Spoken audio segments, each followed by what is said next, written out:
Yogah Karmasu Kaushalam.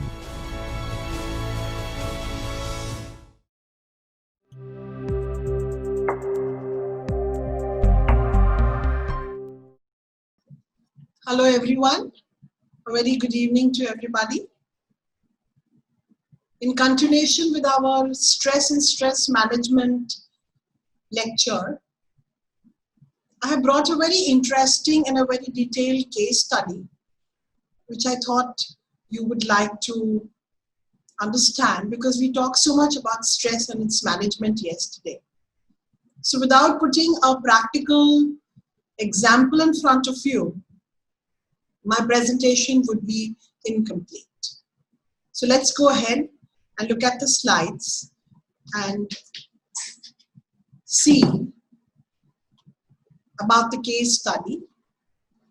This is the case of Chris, where how different techniques were used so that he could be helped in his problems.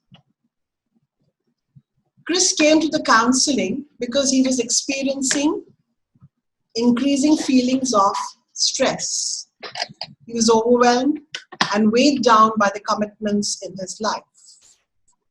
He has been seeing a professional counselor for 3 sessions, and they together have used an eclectic approach. Chris is a husband of 3 years to Michelle and father of 18-year-old James.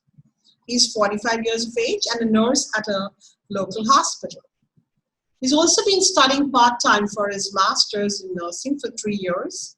His wife is also a nurse, and together they work shift by and in order to look after the baby.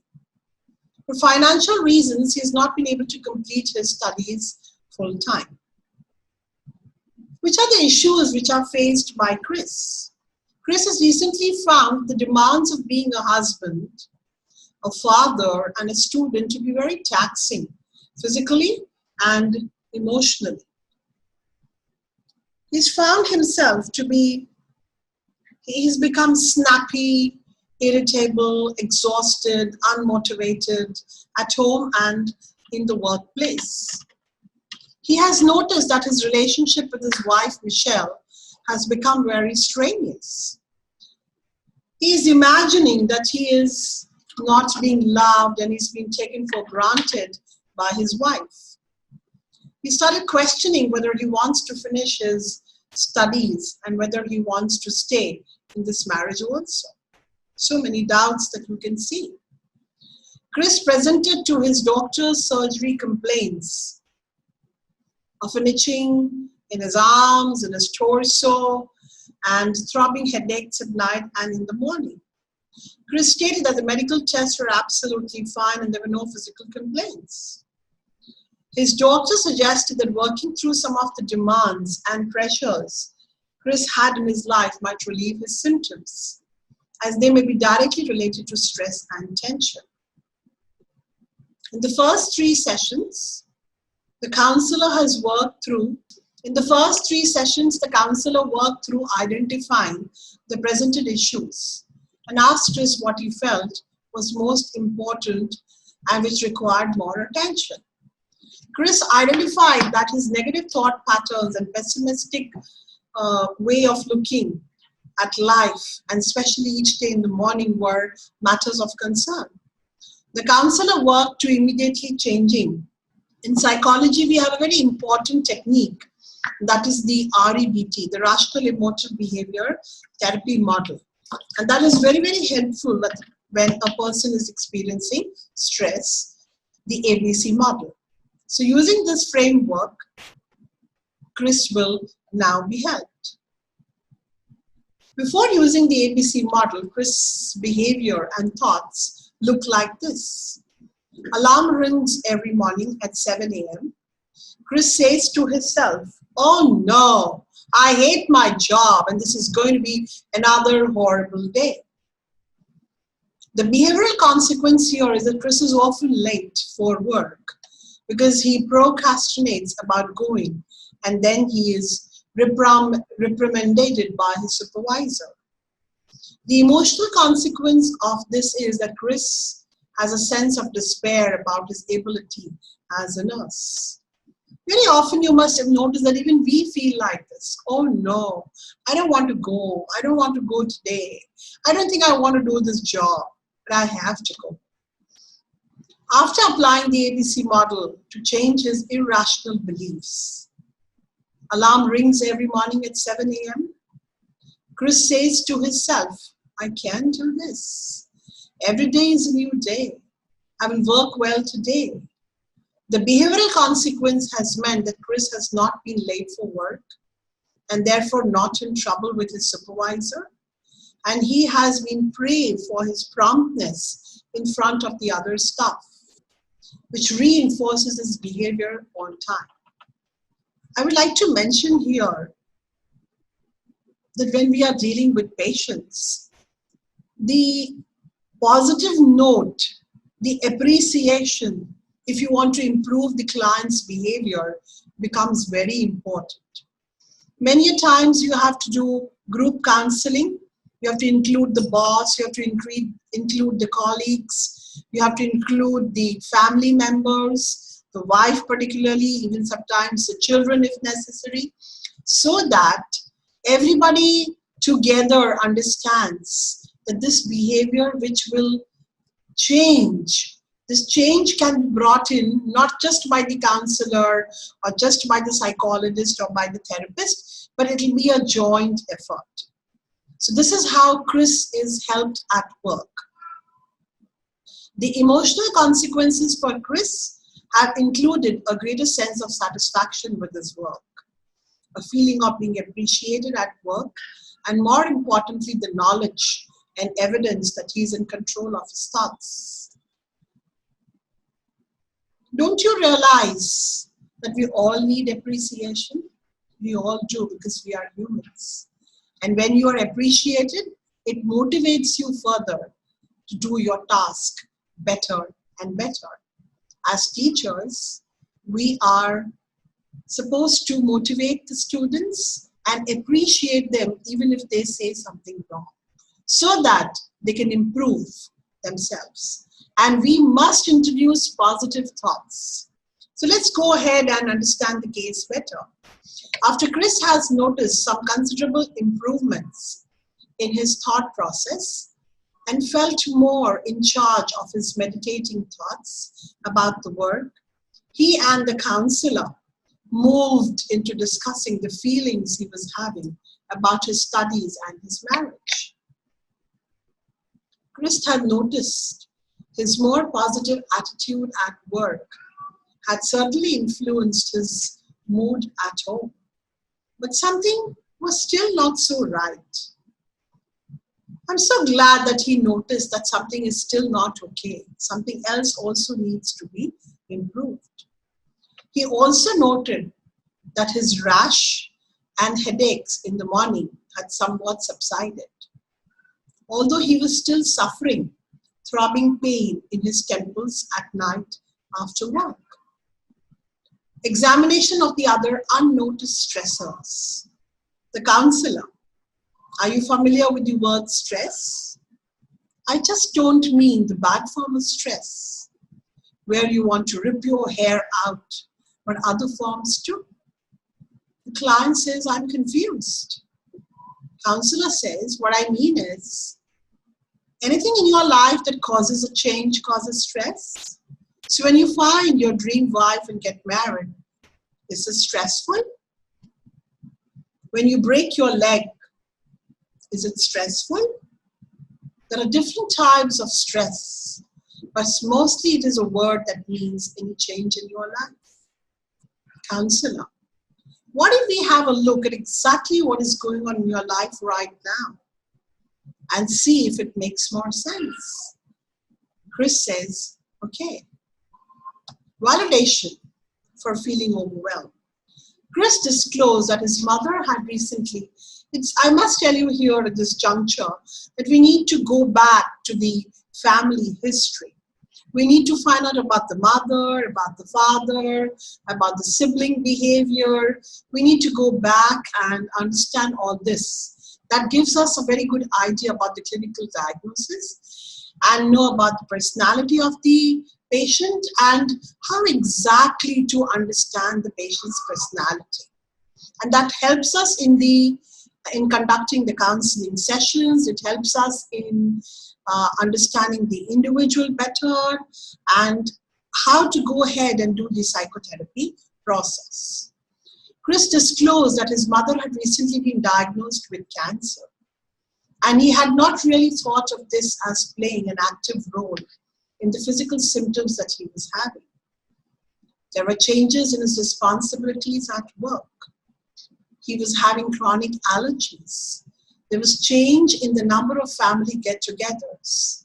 These had decreased due to Chris and his wife's work and study commitments.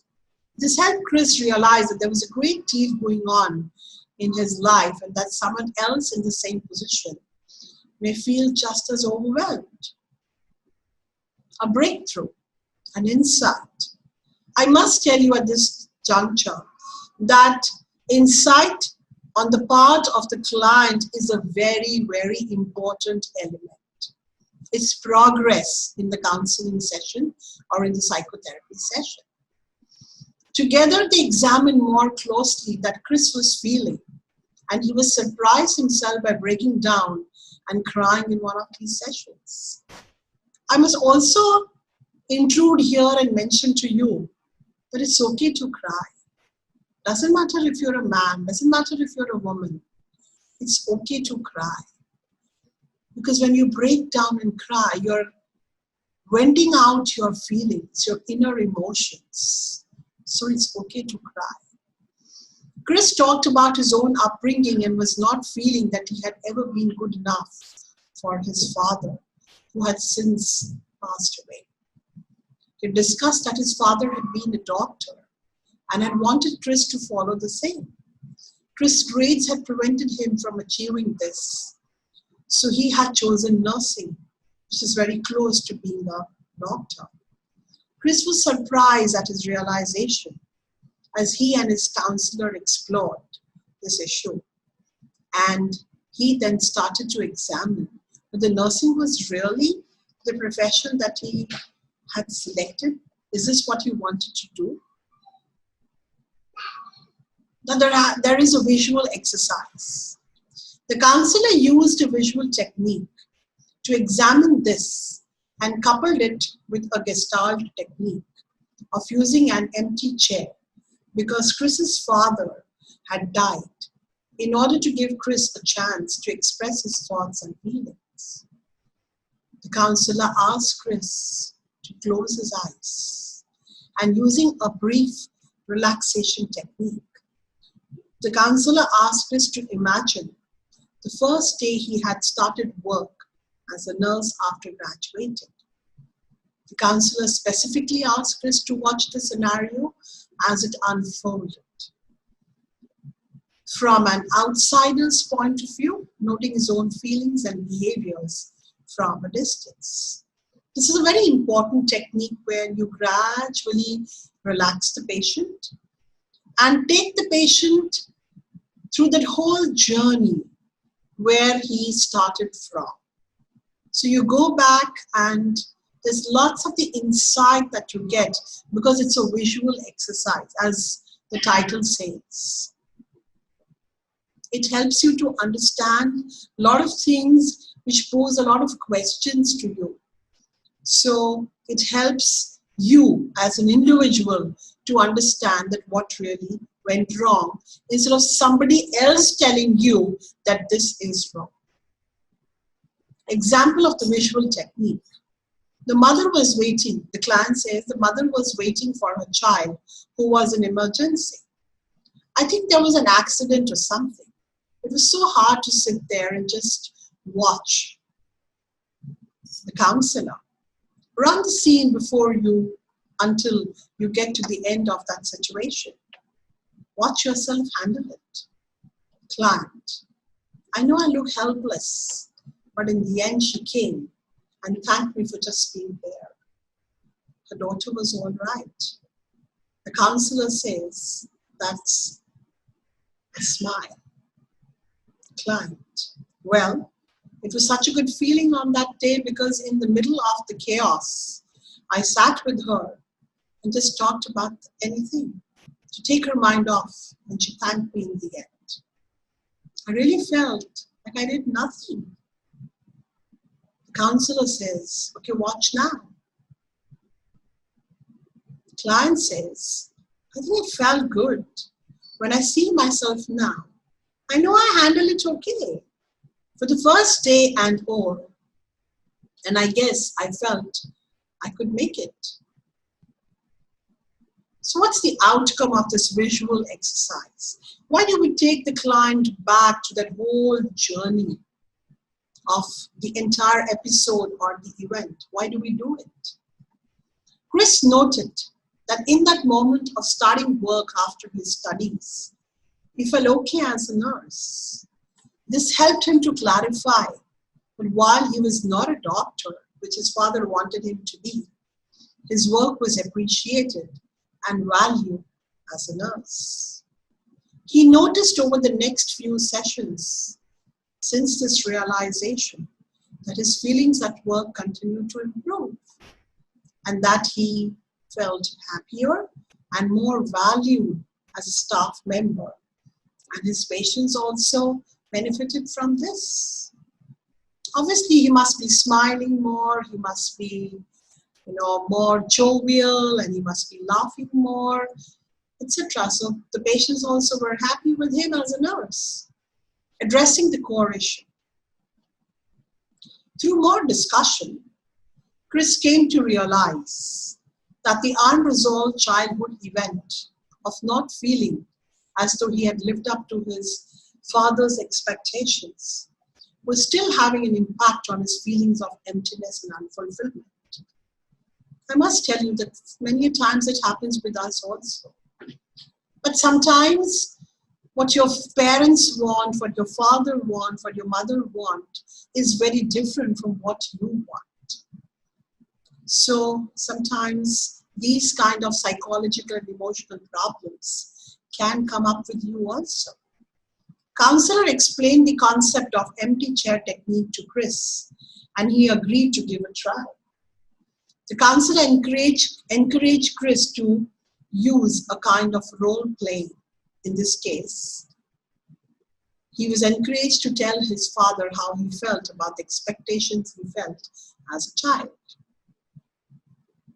Chris was more able to speak about his feelings and loudly started to express how he hated his father and how angry he was.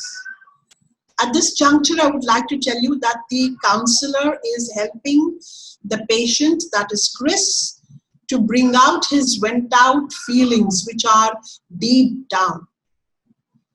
And when you went out your feelings, it is a very big emotional relief for you. Because ultimately, as I told you, it controls your behavior. The counselor let Chris vent out his feelings, which had been suppressed for many years. This changes your behavior completely. And that's how the process of counseling or therapy takes place. This was a huge breakthrough for Chris. Even more so because this issue had not been foremost in his mind when he entered the counseling. While Chris still had some way to go in working through these feelings, this session was useful for him to open to the idea of working on self-awareness. This is something I must talk to you about, that when you go through counseling sessions or through psychotherapy sessions and there is self-awareness, that is the best technique that one could use. Because when you yourself realize some things, it is towards the progress and perhaps towards the end of the process. Let's summarize this beautiful session, which the counselor used to solve Chris's problems, which he had been suffering for such a long time. His initial complaint of negative thought patterns and pessimistic attitude to work and life. The number of stressors in Chris's life, his feeling of being empty and unfulfilled in life, which expanded into issues of not living up to his father's expectations and sacrificing a medical career. The techniques of cognitive behavior therapy, that is what we call CBT in short, helped Chris rapidly get a hold on his negative thought patterns. And he was able to implement these in his life quite quickly. By the way, CBT, cognitive behavior therapy, is a very, very useful technique because the cognitive part makes you rationalize and analyze your thought process, which might be negative, has now come down to be positive. And these thought processes, it helps you. It helps your behavior to become more positive. At the end of the whole thing, the patient definitely, with the cognitive changes, thought process changes, and the changes in the behavior, becomes a very happy person and is very much helped. And this kind of a CBT is a long-term psychotherapy technique.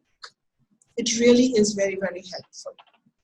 Visualization techniques help Chris explore his notion that perhaps he still wanted to be a doctor instead of a nurse. Finally, Gestalt techniques, they help Chris begin to understand his unresolved feelings towards his father.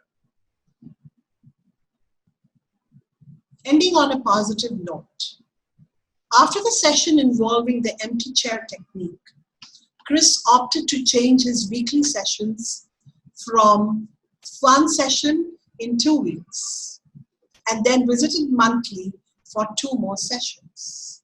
From this, you will realize and you will conclude, in Chris's case and in so many other cases, that gradually as the sessions are decreasing, which means the counselor is looking at the changes, the positive changes in the patient, and then they have to be gradually decreased and not suddenly dropped.